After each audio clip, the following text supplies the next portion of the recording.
Many Nigerians say they are yet to have a direct feel of the new Naira notes almost 2 months after it was unveiled in October 2022. The Central Bank of Nigeria announced plans to redesign the currency in order to counter the hoarding of the notes, among others, and by November 23rd, the newly redesigned currency was presented to the public. The bank also set January 31st, 2023 as deadline for the old Naira notes. This means that in exactly 16 days' time, the widely spent Naira notes will no longer be legal tender. Although some anticipate that the CBN will shift the deadline, others say the earlier the old notes are withdrawn, the better for the nation's economy. Joining us right now is an economist, Dr. Boniface Chizea. Welcome, sir, to the morning show. Thank you for having me, yes. Now, what is your take on the back and forth that is going on regarding the deadline set by the CBN? Is it a good deadline? Should we adhere to it, or should we have an extension of some sort? Well, I think that we must begin to have a culture that says we set a deadline and we mean that deadline. Now, take what's been happening to INEC, for instance. You know, you set the deadline and then people would go to sleep until when the deadline is closed up, they start rushing. And then you are forced, there's a stampede, and you are forced to shift that deadline. I think that we should begin to, I don't know how we're going to do it, but I think that we need to begin to say, look, this is the deadline, and let's stick to it. Well, unlike INEC, where we have people having to go register for their PVCs, and it's your responsibility as a citizen to go in and fulfill your obligation. With these redesigned notes, they came into circulation December 15th, and we're looking at January 31st, about a space of 6 to 7 weeks.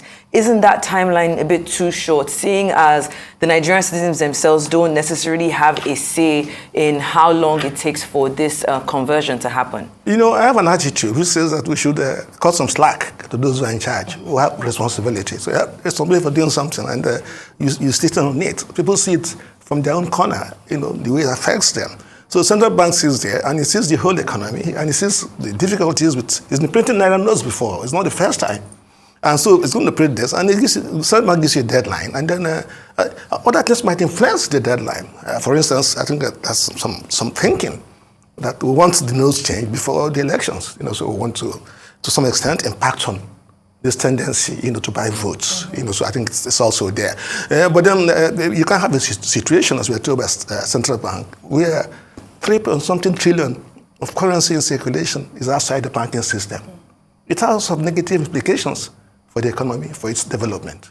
So that's a fact. But the World Bank has warned, has warned that the time transition is a bit too short for these redesigned Naira notes. It said that it's going to have a negative impact on the economy, and in particular affect small businesses and poorer households. The World Bank shouldn't be telling us what to do. You know, that's the problem I have with all these multilateral organizations. You know, they take the same thing, the same template, the same yardstick, and they take it everywhere. Well, the problem is the bank itself is not behaving as if it has given people deadlines. What do I mean? In practical terms, if you now go to an ATM and put in your card and withdraw money, you don't get the new notes.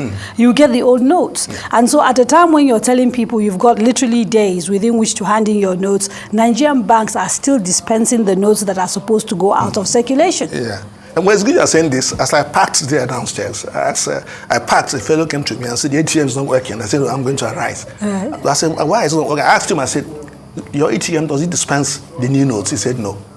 So I think that has been the experience. I have not seen the new notes. That was my first question. Now, a lot of analysts have talked about the fact that, you know, does this newly redesigned note have any, you know, monetary policy significance? Yeah. Will it really bring down inflation? As the CBN has said, will it strengthen the Naira really? Well, it has to a large extent. If you have policy, monetary policy, and you're trying to push policies that should impact what the central bank does, you know, monetary policy, and then you have, it's 100%, we are told, of the liquidity outside the banking system. So what that says to you is that the policy you are churning out don't impact 100%. So to a large extent, that tells you that, you know, what it affects the effectiveness of policy. You see, the thing with you economists is that you do all these, highfalutin explanations that don't seem to bear any, bearing with people's lived reality. So, for example, when these new notes were announced and there was a conversation around inflation, like she said, and a conversation around the value of the Naira, for a very short period of time, we saw the Naira rally around the dollar, right, in real fact. But now, it's like it has never happened. The dollar has gone up again, meaning that whatever gains you got were very short term, because what it did is that, given the shortness of the period, people have now gone and are storing money in dollars. So on the contrary, we now have dollars going higher than they were at the time that this policy was announced, making it seem as if the things that economists tell us will happen are actually not happening in practical terms. Well, you would expect that to happen in the sense that if there's a dollar scarcity, if there's a shift in demand, to dollars, and also there's a shift in demand, the rate of exchange is where the supply and demand intercept. And so when that happens, you expect that will be the case. Yeah, but I think that with its impact on inflation, like you just said, I think if you withdraw so much money from outside the system, besides the fact that we expect that it would impact on criminality, the money being used for so many other purposes that are not clean. Now it will impact on it. We expect that if you reduce supply of currency, then you would reduce marginally the ability of people to demand. And so if you reduce demand, so we expect that there'll be an appreciation. But what would affect the rate of exchange is a lot more than that. We are talking of, money, the foreign currency that's coming into Nigeria. That's very important. And so if you don't have foreign currency coming into your economy for so many reasons, the insecurity and so on, and the instability, the fear of people bringing in monies into the system, then it's going to impact. And then, of course, once you have measures that will cause panic, and then so the outside investor, takes his money away or adopts a wait-and-see attitude. So he wants to know what's happening here. Let's wait and see what the positions are. And when that happens, then you find that the currency is not coming in, so it's bound to impact on the rate of exchange. And that is part of the criticism. You've sort of articulated it really well, actually, that we don't address the fundamentals, and we keep trying to sort of bring a monetary policy that is supposed to address issues that are around productivity, that are around confidence in the economy, that are around things which fundamentals are required to actually address. And instead, we try to do these cosmetic things. And the long-term impact is really that we don't solve these problems because we haven't addressed the fundamentals. We have not increased our productivity. We've not done anything to give the Naira more value and increase its demand. We're not exporting more goods and therefore earning, more foreign currency, etc., etc. And we somehow think that we can do a quick fix by, creating a new currency. And in the end, it's the regular man that pays the price. The creation of new currency is not actually meant to address the rate of inflation now. Not really. I think that there's a lot more to it.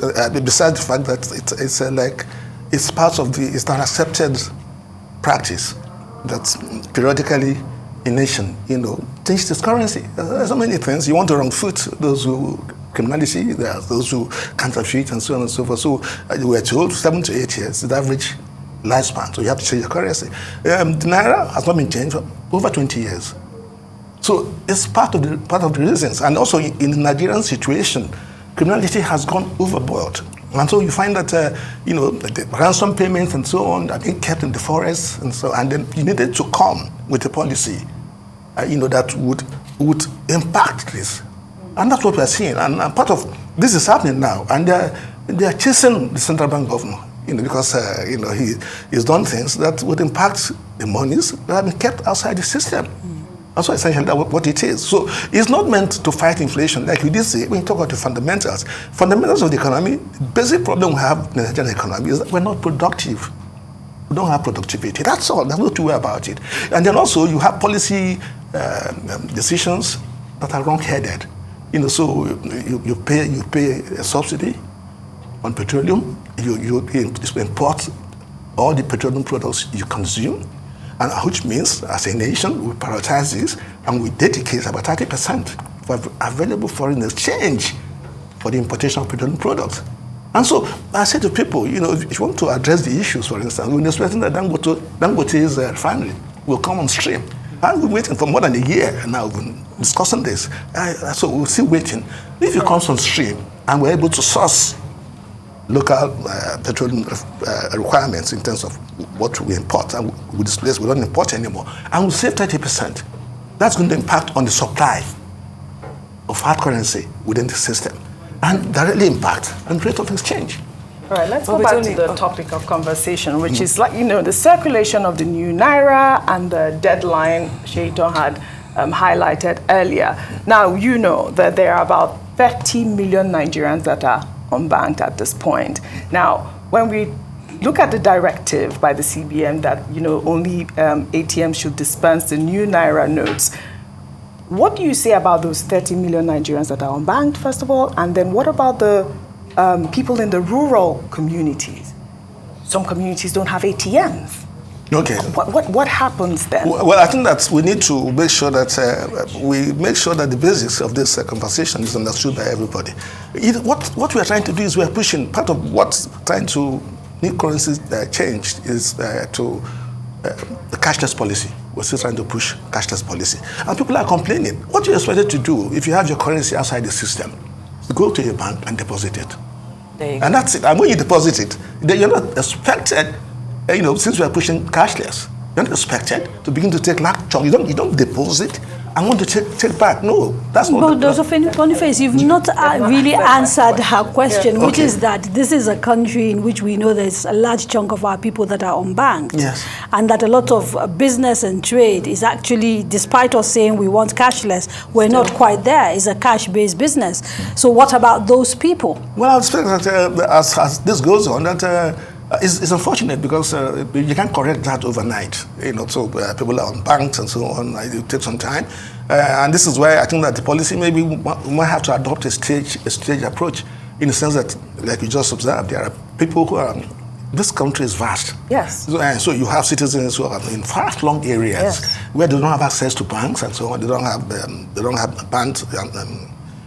Communication bands to do online banking and so on and so forth. And so I think that as we begin to talk of whether it's going to be an extension, I think there should be an extension.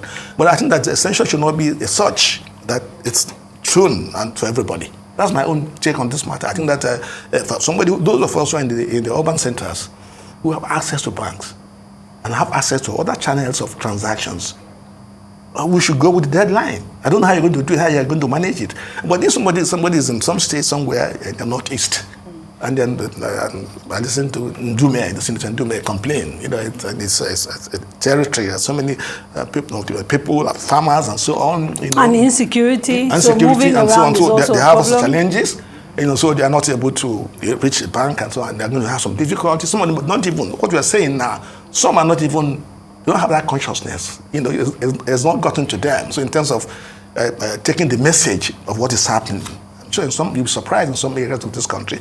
But all the things we are saying, it's not going to them as forcefully as it should. So I think those are some of the challenges. Definitely. Yes. We are looking at a slow process of the dissemination of this information. But mentioning Senator Ali Ndume, who was the person that pushed for the recommendation of it to be moved to June 30th of this year, are you saying that that's too much time? Well, I think that it's something that you don't just move deadlines. I think that I want to leave it for those who are in charge, who have the responsibility, to look at it and they have an overview, like I said earlier on, which we don't have. And then so for them to look at it and say, look, okay, these are challenges and so on. I mean, there are issues. Central Bank tells us that they pushed in new notes. And then you go to the banks, you're not getting new notes. And so we don't know who is saying what and who is really saying, what is actual. And so there are challenges. So when you factor this in, and I expect that Central Bank would use their intelligence and follow up this and make sure that people are not punished. You have your money and then you can't use it anymore because it's been demonetized. Can I ask you, given that we didn't, get enough publicity around the change in the currency, and you still have parts of the country that don't even know we have a currency change. Given some of the issues we've talked about with unbanked people, given the fact that generally the way this is going doesn't seem to be, would you agree that it was an ill thought out policy? Well, I don't think it's ill thought out. There are so many objectives which, like I said before, that is pushing the policy. But if you're not meeting those objectives because you haven't rolled it out properly, then they thought out shouldn't come into this, because you're supposed to print currency notes, and Mint is printing the notes. We're not doing this overseas, so if Mint is printing, then we should be able to print. It's the capacity. It's not the first time that we're changing. We routinely, the notes get dirty and we reprint and so on and so on. It's something that is not novel. It's something that we've not done before. We do it routinely as part of our operations. And so if that is the case, so if you say it's ill thought out, maybe in terms of the scope, what challenges. The rollout we're talking about. Rollout and so on, on the estimation of. Yes. But again, I say to people, my Take Emefiele has been there for 7 years, 7 going to 8 years as governor. And also, he has some hands-on experience. And it shouldn't be the first time that this, like I said, you take the cashless policy, it goes back to 2012. So it's been there for about 10 years. So we've been pushing this. And so they should have an assessment, fairly good assessment of what the challenges would be. But I think perennially also, we keep on having these issues between what the central bank wants to do and what the banks themselves are trying to do. So I think that there's some disconnect. Central bank is trying to push a policy. And then maybe the banks also have some challenges which we are not averse to. And so those are some challenges. All right. You're talking about a lot of people have said, or what you think that the central bank wants to do. I mean, one of the topics that you brought up earlier is to, curb vote buying and all of that. But a lot of people are saying that, is it the job of the central bank to, are they overreaching themselves in that regard? One of the things that people don't take on board often is that this is a developing economy. And we might want to think differently. And so you find that central bank in Nigeria, to some extent, because of the peculiarity of our circumstances, it will have certain jobs and assignments and responsibilities attached to it, which you probably will not find in the central bank in London. And so one of the key strands of policy which central bank is supposed to push in Nigeria is it has a developmental function. And that developmental function means that central bank goes and says they want to develop small-scale industries. And so they go out and they give subsidized credit. You don't get it overseas. And so there's so many things. So it's not quite the same. And I often get people saying the central bank is leaving its monetary policy and is going into a Hancock Borrowers program. We produce rice and so on. You can begin to argue. But then you have the situation, the central bank has a responsibility because it sees that so much money is being, foreign exchange is being expended in importing rice. And he says to us, so let's try and develop local capacity. Let's try and add value, within our system. Let's try and create employment for our citizens. Let's try and produce rice. And so he starts putting money that way. He goes on and says national theater. So there are many things central bank's environment will go into, and then when you look at it from a distance, somebody like IMF looks at it, it's strange to them because so they they also look at America, they look at Britain, they look at Ireland, they look at Australia, and those ones are not familiar things.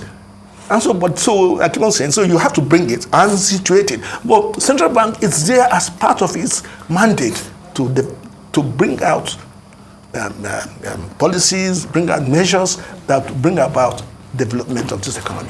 Okay, so you're saying that they're not going beyond their mandate. No, they're not. I believe that they've also set up this sort of enlightenment program to, have more awareness, raise more awareness for the new note. But how can the bank be compelled to be able to distribute these notes? As we have talked about, the deadline is too short. What are the steps that you think that the CBN should take at this point to make sure that by that deadline, everyone gets the new notes? The CBN is already doing it. If you go to look at Google and look at the facts, you find that the CBN operators outside the center, outside Abuja, outside Lagos, are beginning to go to the markets and to talk to the people. about these notes. So that some part of it is enlightenment. Part of it is to get the banks, because so this central bank does not deal with retail, with customers. So even when they want to lend money, they go to Bank of Industry, go through them to lend this money. So they shouldn't deal with them. And so the banks are supposed to be doing. I think there are challenges. They should be brought to the table, and it should be ventilated. They should be discussed, and the solution should be should be found. I know that eventually this deadline is going to be shifted. I believe that. I think my stand is that it should not be so everywhere. I don't know how you're going to manage it, but you can shift it for those in Borno State and who are very vast areas and so on. But if you're in Lagos, why do you want to shift the deadline for you? We shouldn't. So if you have your money, and this money is legitimate income, go and deposit it in the bank. Why are you worried about, getting the currencies? Okay, having different, deadlines for different parts of the country would play into our normal fracturing, because it will suddenly be one part of the country is getting better treated than the other. It's true, because we are already so divided along so many lines that everything in this country now has become, a reason to sort of say this, our own, not our own, etc., etc. So I don't see the practicalities if you're... No, it might not. It might not be. Yeah, it might not be. But I think that sometimes we have to embrace reality, look at reality and let it stare us on the face. And then we say, look, this is, we have to do this way. I mean, if you come here, to what do we? Like I said earlier on, quite deadly, is that the president has been shouting himself hoarse and saying that the divorce people want to stop vote buying and so on and so forth. And I expect that part of the problem the central bank governors will have is because they've tried to do this. And I those who have stockpiled Naira. But it's precisely because of that reason why you can't do it, differently across the country, because it will look like politically you're favoring one side more than the other, no, right? If I'm especially in the run-up to an election, was 44 days, 43 days? No, it has been done objectively. So if you stay in an area where you have a bank within reasonable distance, I think that if you're going to talk of this in terms of people who are in far-flung areas, I'm talking about people maybe in the north, large extent, so when all things considered, you find that they're going to be, they're not as positioned, all things considered, to be able to, they are the ones that to some extent at advantage. I don't see somebody, I come from Asaba, I live in Lagos, I don't see anybody from Delta State that's going to claim that she comes from Delta, she's my neighbor. Yeah. I bet you if you did that, you will hear that we are allowing northerners to buy votes, but not allowing southerners to buy votes. That's exactly what will happen. It has to be across the board. But I think it's a tough call. Well, I think that for me, the policy, if you begin to extend it, I know that the governor eventually there's going to come with that pressure. The National Assembly has spoken, and they have a strong voice. They've spoken. I've said it should be extended to. I don't believe they should go to June, end of June. But I think that we'll leave that for the Central Bank to decide. But as an analyst, as an economist, I think that I would say, look, I mean, I've not seen the new notes, but I have no business carrying notes about. Minimally, so any notes I have, that is all the notes I have. That's a bigger conversation. All the notes I have, they're in my purse. It's a very elitist position. Not everybody has another conversation entirely. Yes. I mean, a lot of people will argue with you. People will say cash is king. You have to have cash. I mean, there's so many. But that's what we're trying to change now since 2012. Cashless. Yes. Listen, but not listen, I mean, when can you go overseas? Yeah. Let me tell you, I lived in Manchester for some years, right. And I sold a second-hand car. I got the money, auction, I sold my car, I took the money, cash. I went to the bank. The bank sought explanation. I had to be convinced before they will accept this cash from me. Because it's unusual. You don't come with cash and begin to pay cash across the counter. And when you talk of cashless, it has so many, besides the fact that people know you have cash, you are vulnerable to the money being stolen and so on and so forth, and so it's all there. But we have to begin to match up. If we're saying that we want to develop the economy, then we have to embrace the circumstances, and that's exactly what we're trying to do. So we have to try as much as possible to go cashless. I don't see, I can't remember when last I paid cash I go to the club, I buy a drink, I give my card. So how do you tip the waiters, and how do you tip your security men at the door? What do you do? Do you just say, here, do you have an ATM? Let's just quickly transfer to you right there. How do you do that? Okay, if you have to do that, then you're carrying just small money. Yes, I mean, that's what we are talking about. Small money. Obviously. Yeah, small money. So you're not carrying, I thought you an ingenious way. You're carrying small money. You can carry small notes, if you feel you have to tip and so on. Yes. Carry small notes. But even that's impacted and it's demonetized, it won't cost you too much. So if you're talking about you have 5,000 naira in your pocket and something happens to it, even 10,000 naira for most of us, it won't, So if this happens and then I lose 10,000 naira, it won't cost me sleepless nights. But there are persons who look at that 10,000 naira as the Holy Grail and what it is. We're talking about, I was sharing a story with Kadara yesterday on the show about how a certain individual had gone online to share the fact that she was already using the newer notes and had tried to do business with the new notes and was rebuffed because the person in charge did not recognize the newer notes. So, we could talk about cashless policies and how it's possible to survive in a cashless world, but for some other people, especially those who are in a different economic bracket, that in itself might seem a bit too far-fetched. Let me tell you, I went to the market, the Dumata market, to buy some certain things. Even where I bought some caps and so on in the market, they have people, POS people. Yes, they'll call them. But you can do transfers. The problem is the uniformity of this availability of these things across the country. You've just finished suggesting, for example, that we should be able to extend deadlines based on, whether people have access to banking or not. And so there is a recognition, even with you, that we don't have uniformity across Nigeria when it comes to the sophistication of our banking.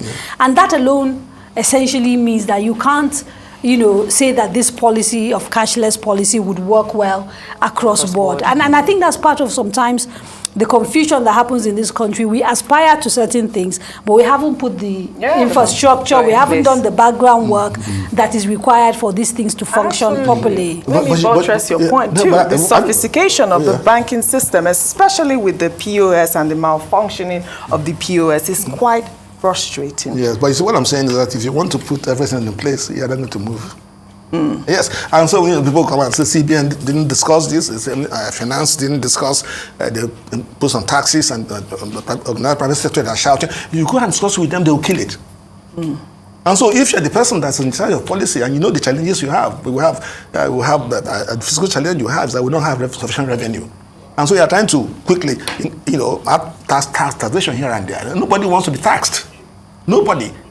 Yeah, that's a fact. And so you want to go into negotiations with the organized private sector, you'll be doing that for the next 1 year. And so sometimes you just have to push certain things. And I would expect that as we develop and begin to get to a level where we probably will not have the need to be acting that way. And then things will begin to, all of us will begin to have some fun, begin to enjoy it, improve their situation. Well, thank you very much, Doctor, for coming on the morning show.